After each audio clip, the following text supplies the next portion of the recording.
Freedom Podcast. What it do? It's been a minute, I know. Ça fait une minute que j'ai pas fait un petit pod. Bon, la dernière fois, j'ai fait un podcast sur les jeunes garçons qui étaient en train de frapper les policiers puis qui étaient en train de dire les mauvais mots, en train de les curse out. YouTube a retiré la vidéo. Ils ont dit comme ça que, bon, il y avait des règles que j'avais enfreintes. Donc, je vais m'arranger pour remettre la vidéo, le contexte de cet épisode-là, mais d'une autre manière. Guys, aujourd'hui, je voulais parler d'avoir de la vision. D'avoir de la vision, c'est pour ça que je suis dans le camion, parce que justement, j'ai un transport à faire pour quelqu'un. Puis je pensais à ça, je pensais à comment que les gens peuvent voir qu'est-ce que je fais avec le camion quand je sors pour aller faire les transports. Certaines personnes vont le voir comme si il sort, il va travailler en tout, il travaille déjà la semaine, il fait des tatouages de sage, puis en plus il va faire ça, la vie est dure, on va les ver, mais c'est pas ça, c'est que j'ai de la vision. Pour le moment, comme si je dis que je dois mettre les mains à la pâte. Moi qui dois travailler sur le camion avec mes associés pour établir un système, pour établir un roulement, le nom, mettre la marque, l'empreinte, la fondation de la compagnie. Et tout ça, c'est pour dire que des fois, je parle à des jeunes, puis on dirait qu'ils n'ont pas de vision du futur, on dirait que c'est dur de se projeter dans le futur pour eux. Puis j'essaie de leur faire comprendre qu'il faut juste que tu lui penses, puis que tu l'écrives au pire. Tu dois l'écrire. De la même manière que les gars sont capables d'écrire des raps, puis visionner certaines choses qui vont rapper, se projeter dans un futur dans leur rap, ben, tu peux le faire aussi pour ton physique, pour tes finances, pour ta santé mentale, ta santé spirituelle. Mais tu sais, Hermès Transport, courrier là, c'est pas juste pour faire du cash maintenant. Oui, il y a une entrée d'argent, mais c'est pour le futur. C'est pour qu'un jour, admettons, je puisse dire à ma fille, bon, tu vas pas aller travailler au Tim Hortons, tu vas faire réceptionniste pour Hermès à la place. Pour que les enfants de mes associés puissent être là et dire, tu sais, tant qu'à les envoyer travailler pour d'autres personnes, nous on va les payer, nous on va les faire des sous. Le temps qu'ils vont mettre, c'est dans leur compagnie. Puis une fois que nous on va trépasser, parce que tout le monde va passer par là, ben, qu'est-ce qui va se passer? Eux, ils vont pouvoir continuer la compagnie. Et vu qu'ils vont avoir travaillé dedans, puis ils vont avoir été là depuis un jeune âge, ils vont avoir vu c'est quoi, ben, ils vont pouvoir continuer avec le système. Souvent, c'est dur de se projeter dans le futur, de se dire comme d'avoir une vision, soit pour soi-même, ou bien soit pour son entreprise. Quand tu commences tout petit, tu n'as pas les outils qu'il faut, tu as juste une clé à molette, mais tu veux être garagiste. Tu te dis, shit, non, je vais le faire, mais c'est de commencer puis de le faire. De le faire. Souvent, je dis à mon associé, quand on est ensemble, puis on fait les transports, il faudrait qu'on ait un caméraman qui nous suit, qu'on ne dénie, parce que des fois, il se passe des trucs sur la job, sur le terrain, que c'est juste toi qui sais comment tu vas passer au travers. Puis des fois, il se passe des trucs qui donnent envie de laisser tomber. Qui donnent envie de juste mettre ça de côté, puis se dire, je vais vivre une vie juste parce que je suis un 9 à 5, puis je me casse pas la tête plus que ça. Mais quand tu as de la vision, tu dis que cet obstacle-là, c'est là, c'est derrière cette montagne-là qu'il y a le trésor, là, tu comprends? Mais souvent, c'est difficile de se projeter comme ça, surtout lorsque tu es jeune, lorsque tu as un paquet de distractions de l'extérieur qui viennent t'emmerder, qui viennent jouer contre toi. Dernièrement, grâce à mon cousin, j'ai réussi à rentrer dans un programme parce qu'on a des jeunes avec nous, puis on parle, puis on les aide, puis on fait de la boxe avec eux. Mais souvent, on peut voir que comme il y en a certains d'entre eux qui se disent, pourquoi qu'on fait ça? Tu comprends? C'est quoi qu'on va gagner de ça? Mais dernièrement, on les voyait, puis ils frappaient, puis on a vu l'amélioration dans leur mouvement, puis même eux, ils reconnaissent l'amélioration. Là, ils commencent à voir, en fait. C'est là qu'on leur a dit, il faut avoir de la vision. Au début, c'est compliqué. Au début, c'est sûr que c'est dur à manager tout d'un coup. Mais après, les techniques rentrent, les combinaisons rentrent, l'endurance rentre. Mais c'est la même chose dans l'entrepreneuriat. Tu as l'idée, Là, tu dis, ok, je vais le faire comme ça. Là, tu commences, tu dis, oh shit. C'est pas comme je l'avais pensé, c'est pas comme je l'avais anticipé. Je pensais que ça allait être all smooth. Je pensais que ça allait se passer comme que je le vois sur Internet, sur Instagram. Mais non, des fois, il faut que tu passes au travers de l'obstacle qu'il y a devant toi, puis te dire, bon, ouais, c'est de la merde, mais on va passer au travers de cette merde. Avoir de la vision, c'est d'aller au-delà de ce que les gens vont penser de ton entreprise à l'étape, au stade qu'elle est. Parce que tu dois commencer quelque part. Sûr qu'il y en a qui vont avoir des financements, sûr qu'il y en a qui vont réussir à avoir un pied d'avance sur toi. Mais ça, c'est pas une raison, ça va être la cause qui doit faire que tu ne dois pas vouloir partir de ton entreprise. Souvent, tu vas entendre des personnes qui vont dire, oh, je vais partir de la business, mais il faut que j'aille ici, il faut que j'aille ça, oh, il faut que je sois placé de telle manière, oh, je vais être dans tel endroit, je veux que ce soit le plus beau possible pour pouvoir le faire. Oui, c'est sûr que comme ça, c'est dans le meilleur des cas que tu veux que ce soit comme ça. Tu commences décemment, tu respectes ta clientèle d'une certaine manière, tu respectes ta figure d'une certaine manière, tu as une certaine éthique de travail, puis le temps va faire que tu vas débloquer.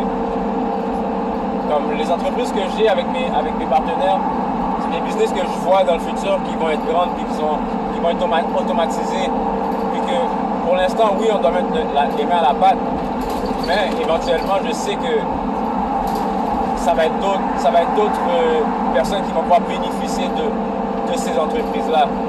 Pour dire que comme si on va avoir des entrepôts où est-ce qu'il va y avoir une cinquantaine de personnes qui vont travailler là, qui vont pouvoir payer leurs billes, qui vont pouvoir nourrir leur famille grâce à ces entreprises-là. Ça, c'est la vision, d'avoir de la vision.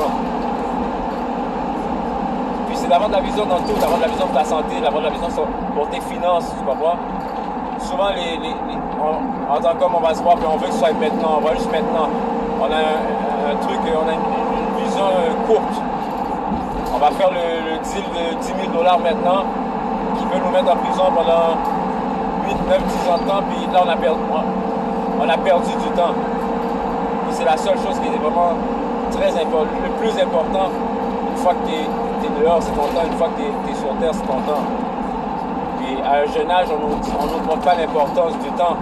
Ça, j'essaie de parler avec ces jeunes-là qui sont avec nous, qu'ils puissent se mettre dans trouver un job, tu comprends? Commencer jeune à travailler, commencer jeune à essayer de stack de l'argent, commencer jeune à être focus sur leur physique, aller au gym, s'entraîner, faire des push-ups.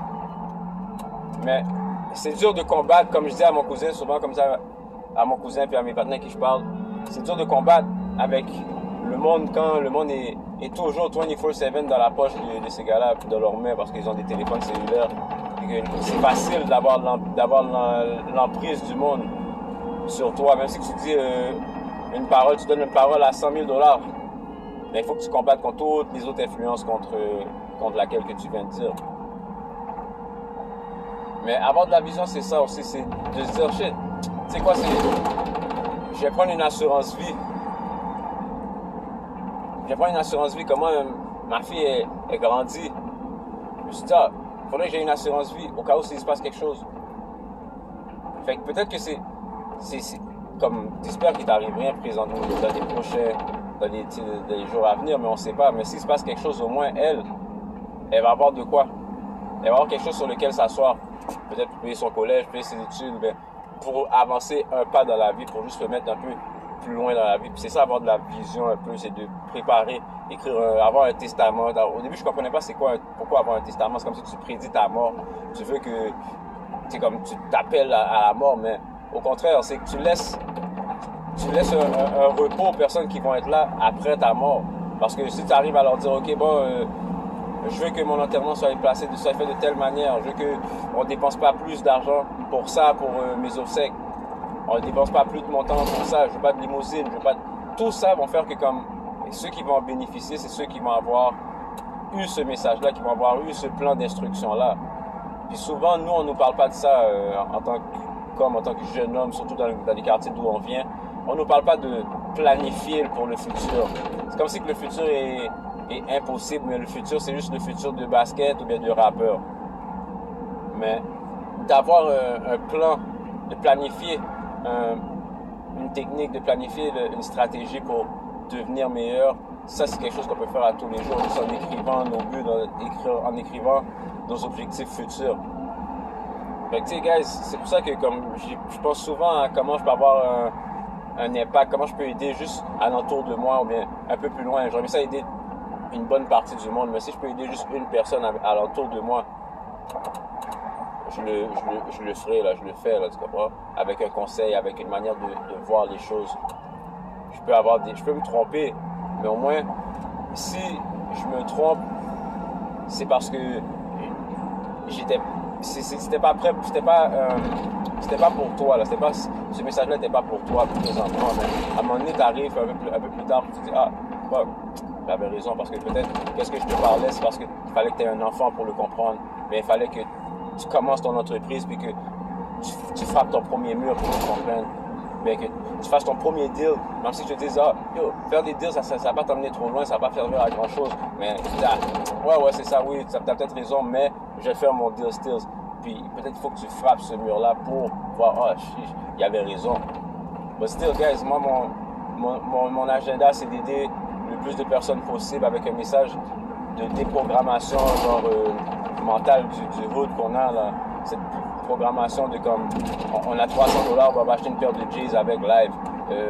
On fait un $500 et on va acheter une chaîne live avec. Ben, tu sais, c'est comme cette mentalité-là de montrer qu'on a de l'extérieur avant. C'est quelque chose d'une programmation, you know? Fait que, tu sais, puis même là, c'est des trucs de grosses marques, c'est une programmation.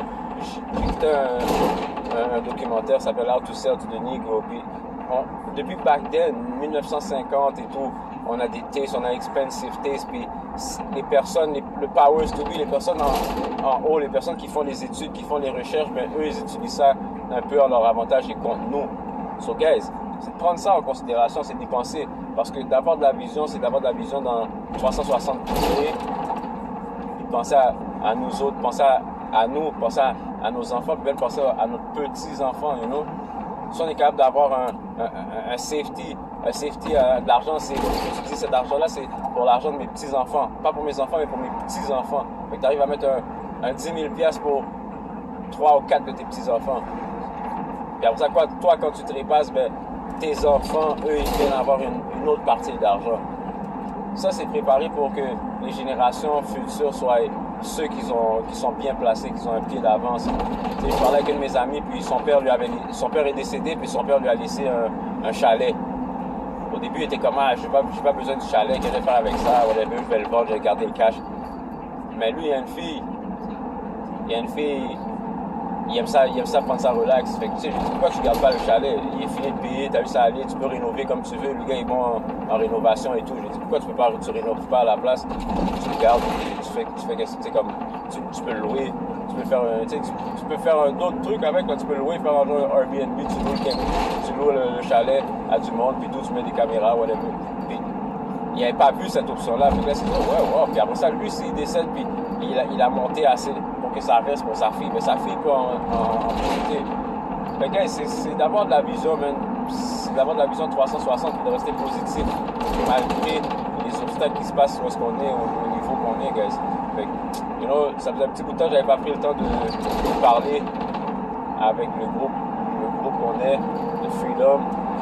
Les gars qui cherchent à la recherche de freedom mental, freedom spirituel, freedom financier, tu comprends? Guys, on est tous là pour s'aider. Si on ne s'aide pas, ben, on se nuit. Each one teach one. Iron sharpens iron. You know? So guys, on reste ensemble, on reste focus, puis on essaie de mettre la main à la pâte pour devenir meilleur chaque jour.